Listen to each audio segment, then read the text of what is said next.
할렐루야. 8월 27일 수요일 아침 기도를 시작하도록 하겠습니다. 다 함께 사도신경으로 신앙 고백하시겠습니다. 나는 전능하신 아버지 하나님, 천지의 창조주를 믿습니다. 나는 그의 유일하신 아들 우리 주 예수 그리스도를 믿습니다. 그는 성령으로 잉태되어 동정녀 마리아에게서 나시고 본디오 빌라도에게 고난을 받아 십자가에 못 박혀 죽으시고 장사된 지 사흘 만에 죽은 자 가운데서 다시 살아나셨으며 하늘에 오르시어 전능하신 아버지 하나님 우편에 앉아 계시다가 거기로부터 살아있는 자와 죽은 자를 심판하러 오십니다. 나는 성령을 믿으며 거룩한 공교회와 성도의 교제와 죄를 용서받는 것과 몸의 부활과 영생을 믿습니다. 아멘. 찬송가 23장, 통일 찬송가도 23장, 만입이 내게 있으면, 찬송가 23장, 통일 찬송가도 23장입니다. 만입이 내게 있으면 찬양 올려 드립니다. 만입이 내게 있으면 그 입 다 가지고 내 구주 주시는 종을 늘 찬송하겠네. 내 은혜로신 하나님 날 도와주시고 그 크신 영광 널리 펴 다 알게 하소서. 내 주의 귀한 이름이 날 위로하시고 이기의 음악 같으니 참 희락되도다. 내 죄의 권세 깨뜨려 그 결박 푸시고 이 주한 마음을 비로소 곧 정케 하셨네.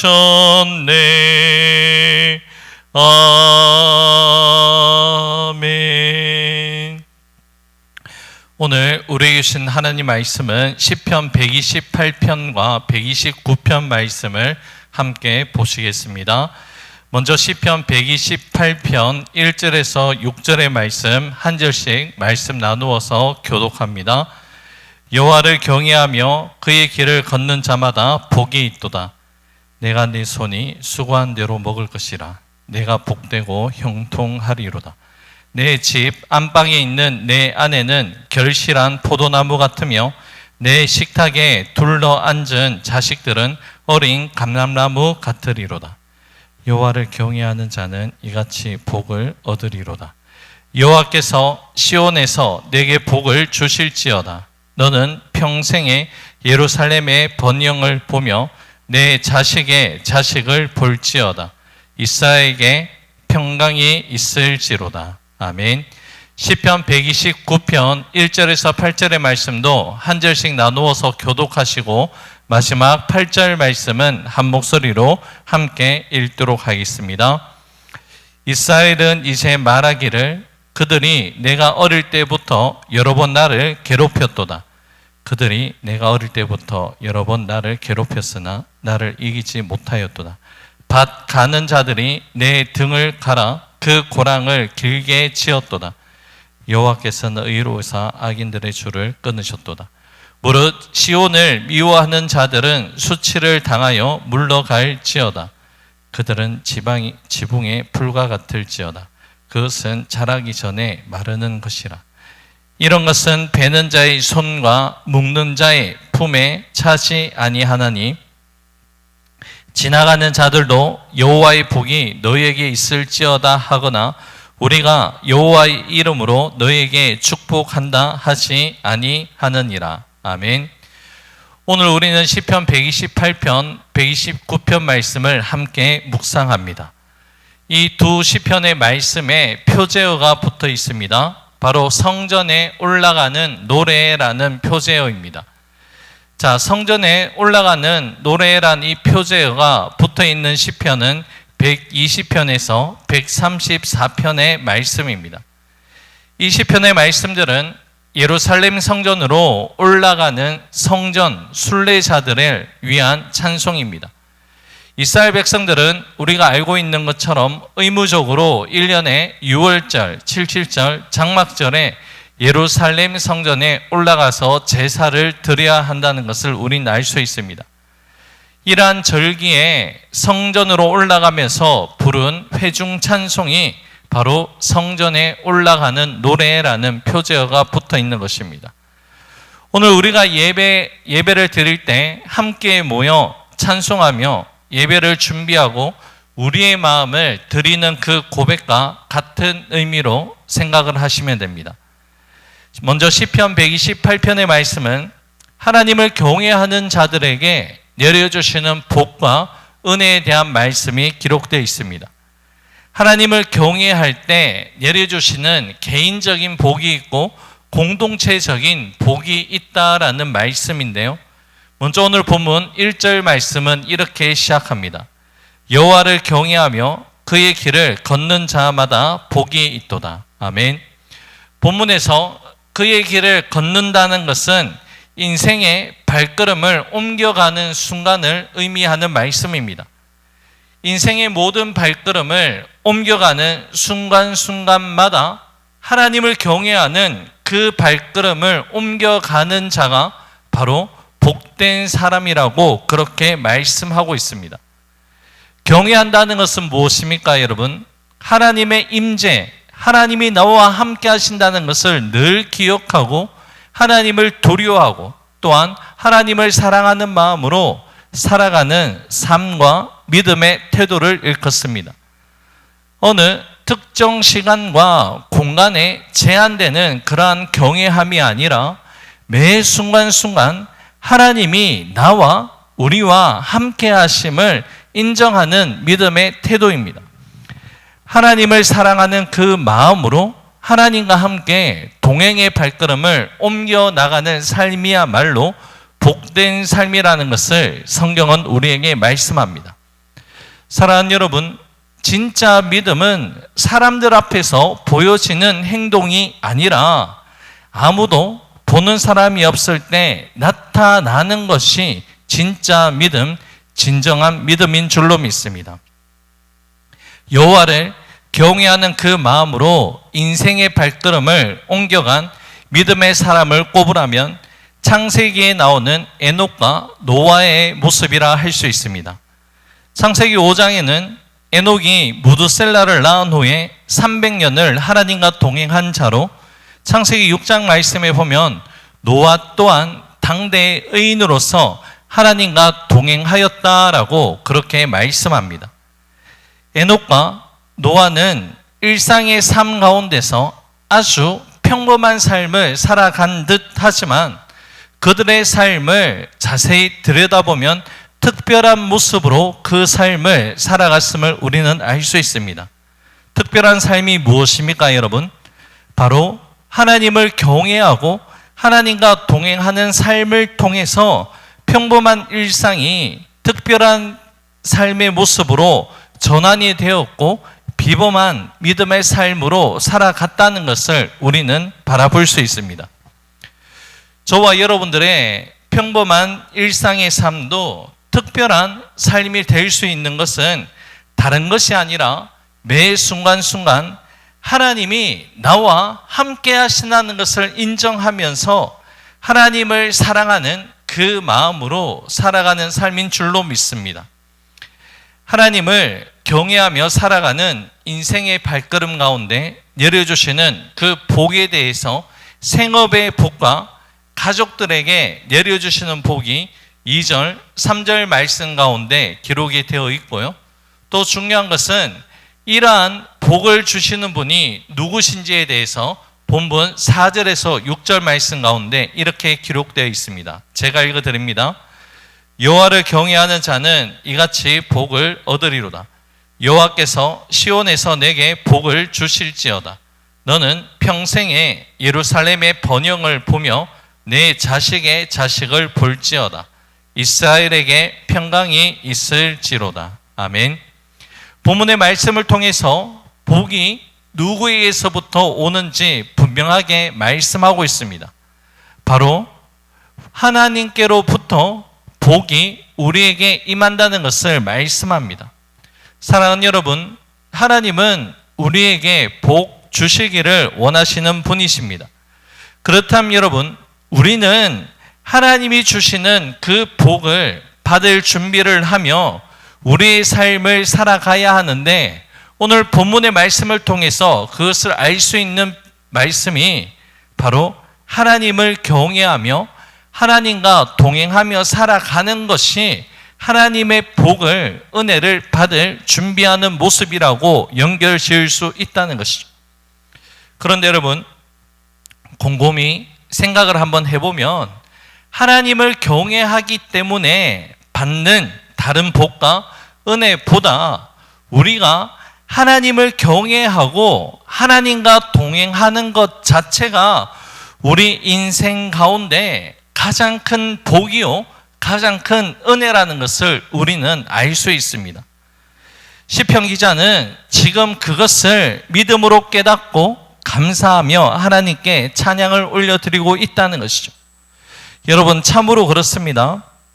죄인 중에 개수와도 같았고 하나님 아는 것을 대적하여 하나님 앞에서 원수처럼 살아갈 수밖에 없는 저와 여러분들이 예수 그리스도로 말미암아 하나님과 화목해지며 하나님과 동행할 수 있다는 그 자체가 저와 여러분들의 인생 가운데 가장 큰 복인 줄로 믿습니다.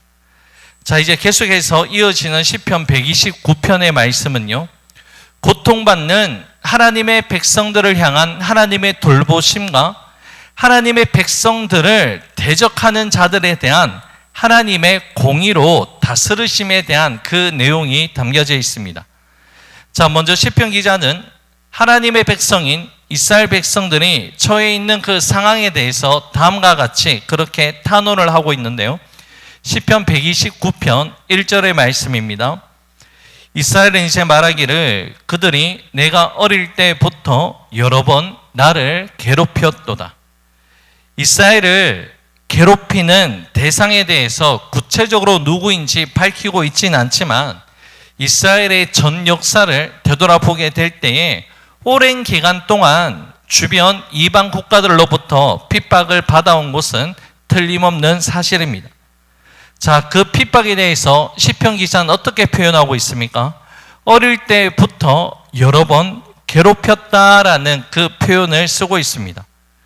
어릴 때부터라는 이 표현은 핍박의 시기가 아주 오래되었다는 것을 뜻하고, 여러 번이라는 이 표현은 일시적이지 않고 지속적이고 꾸준하게 힘들게 했다는 그러한 표현이라고 할 수 있습니다.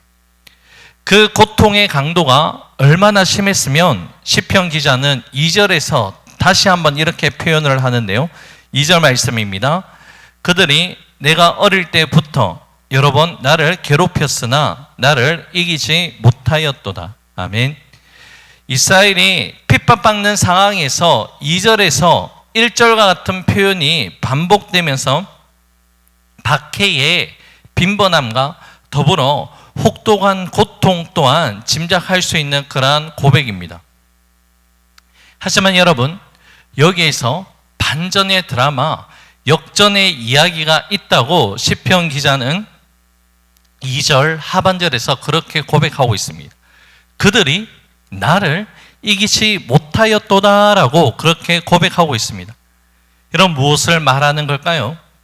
어릴 때부터 오랜 시간 수없이 괴롭히고 여러 번 지속적으로 힘들게 하여도 그들은 결국에는 이기지 못한다, 최후 승리를 거두지 못한다라고 시편 기자는 그렇게 고백하고 있습니다.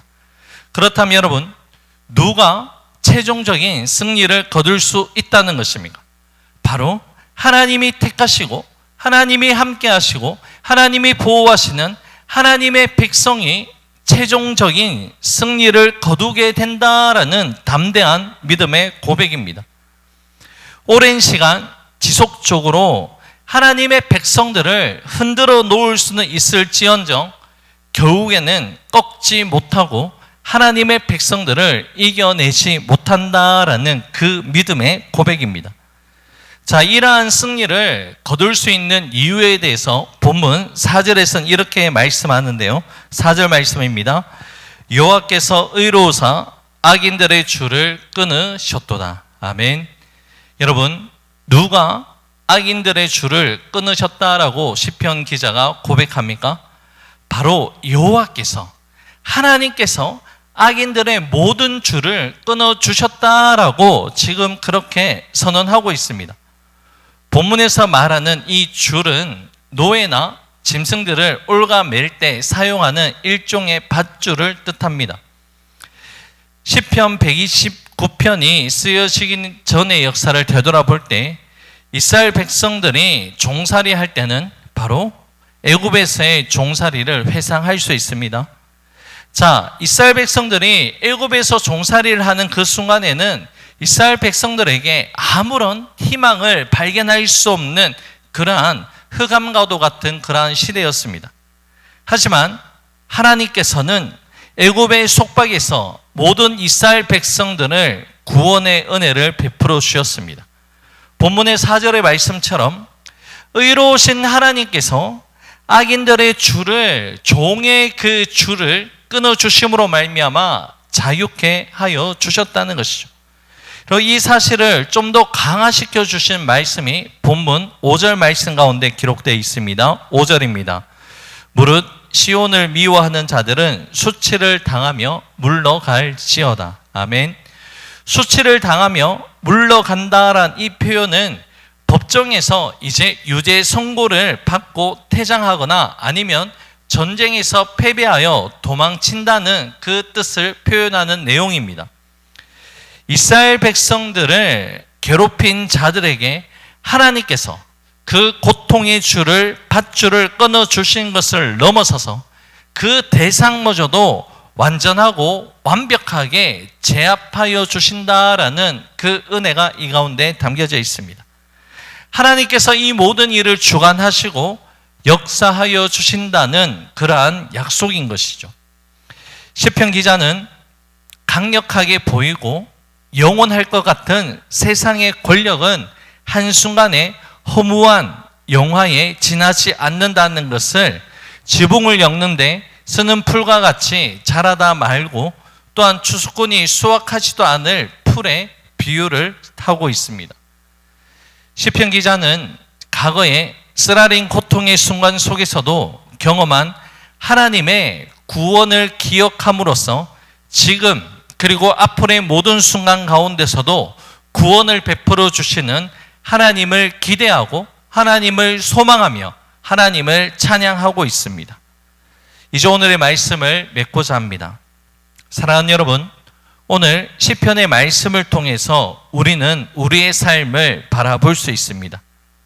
하나님께서 저와 여러분들과 여전히 함께 하시며 도움의 도를 놓아주셔서 에베네셀로 인도하시고 도와주시는 하나님이십니다.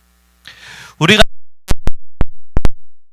고통 속에 답답한 일을 당하여도 우리가 낙심할 필요가 없는 것은 하나님께서 우리의 모든 고통의 멍에를 꺾어주시고 절망의 그 모든 삿을 줄을 반드시 끊어주시는 분이기 때문입니다. 이 사실을 오늘도 기억하시고 우리의 믿음의 그릇에 이 놀라운 은혜를 잘 간직하시면서 승리할 수 있는 우리 모두가 될 수 있기를 주님의 이름으로 간절히 축복합니다. 기도하겠습니다. 고맙고 감사하신 사랑의 주님, 오늘 저희들에게 말씀하여 주셔서 참으로 감사를 드립니다. 하나님을 경외하며 그의 길을 걷는 자가 복이 있다라고 주님께서 말씀하셨사오니 하나님, 우리의 삶 가운데 하나님과 동행하고 하나님을 경외하며 살아가는 것이 우리 인생에 있어서 가장 큰 감사의 제목이 될 수 있는 은혜가 있게 하여 주시옵소서. 또한 하나님, 우리 스스로가 끊어버릴 수 없고 해결할 수 없는 여러 가지 삶의 정황에 문제들이 있습니다. 하나님 모든 일 가운데 간섭하여 주시고 역사하여 주셔서 하나님께서 의로우사 악인들의 줄을 끊으셨는 것처럼 우리 삶 가운데 우리 스스로가 해결할 수 없는 모든 그런 고통의 줄들을 끊어주시고 하나님 주시는 참된 평강과 기쁨을 누리며 살아갈 수 있는 우리 모두가 될 수 있도록 역사하여 주옵소서. 모든 것 주님께 감사드리며 예수님 이름으로 기도 올려드립니다. 아멘. 하늘에 계신 우리 아버지의 이름을 거룩하게 하시며 아버지의 나라가 오게 하시며 아버지의 뜻이 하늘에서와 같이 땅에서 이루어지게 하소서. 오늘 우리에게 일용할 양식을 주시고 우리가 우리에게 잘못한 사람을 용서하여 준 것 같이 우리 죄를 용서하여 주시고 우리를 시험에 빠지지 않게 하시고 악에서 구하소서. 나라와 권능과 영광이 영원히 아버지의 것입니다. 아멘. 개인적으로 기도하는 시간을 가지겠습니다.